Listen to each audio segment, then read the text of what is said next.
بسم اللہ الرحمن الرحیم۔ اسلامی تاریخ۔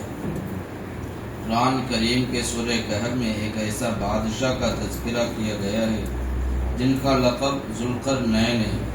وہ بہت نیک دل بادشاہ تھے۔ انہی کی بدولت بنی اسرائیل نے بابل کی غلامی سے نجات پائی اور یروشلم بیت المقدس جیسی محترم جگہ ہر قسم کی تباہی اور بربادی کے بعد انہی کے ہاتھوں دوبارہ آباد ہوا تھا۔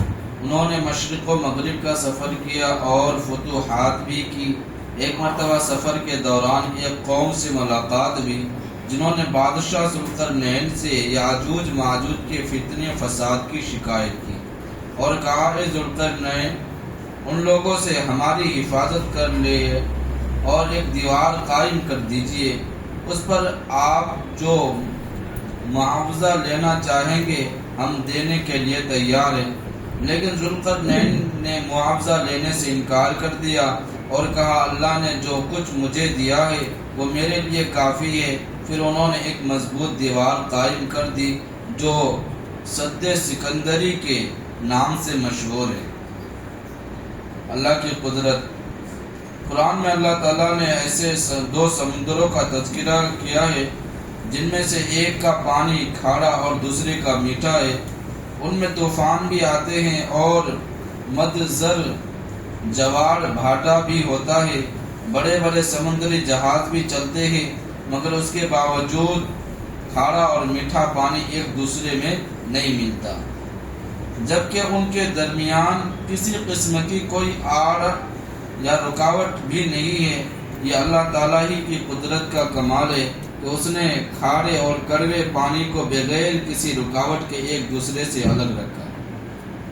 ایک فرض کے بارے میں رسول اللہ صلی اللہ علیہ وسلم نے فرمایا، واپسی کی شرط پر مانگی ہوئی چیز کو واپس کیا جائے۔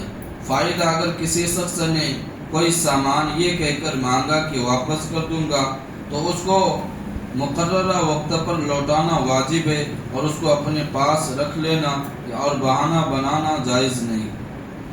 ایک سنت کے بارے میں حضرت کعب رضی اللہ عنہ بیان کرتے ہیں کہ رسول اللہ صلی اللہ علیہ وسلم جب دن کے وقت سفر سے واپس تشریف لاتے تو مسجد میں داخل ہوتے اور بیٹھنے سے پہلے 2 رکعت نماز ادا فرماتے۔ ایک اہم کی فضیلت، رسول اللہ صلی اللہ علیہ وسلم نے فرمایا، جس نے رضیت باللہ ربا وبالاسلام دینہ وبمحمد رسول اللہ پڑھا، جنت اس کے لیے واجب ہو گئی۔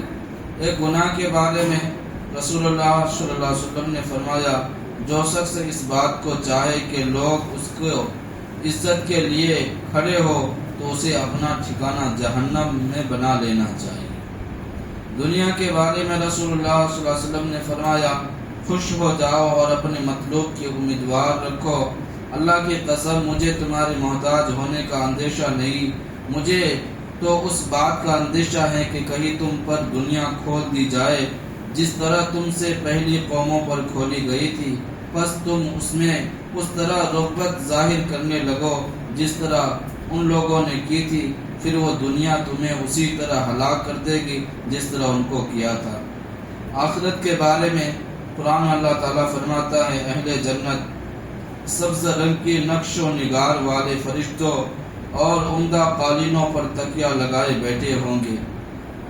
طب نبوی سے علاج، رسول اللہ صلی اللہ علیہ وسلم تکلیف اور بے چینی کے وقت یہ دعا پڑھتے تھے، لا الہ الا اللہ العظیم الحلیم، لا الہ الا هو رب العرش العظیم، لا الہ الا هو رب السماوات والارض ورب العرش الکریم۔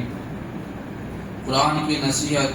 قرآن میں اللہ تعالیٰ فرماتا ہے، تم اس وقت تک نیکی اور بھلائی حاصل نہیں کر سکتے جب تک تم اپنی محبوب چیزوں سے اللہ کے راستے میں خرچ نہ کر لو، اور جو کچھ بھی تم خرچ کرتے ہو تو اللہ تعالیٰ اس کو اچھی طرح جانتا ہے۔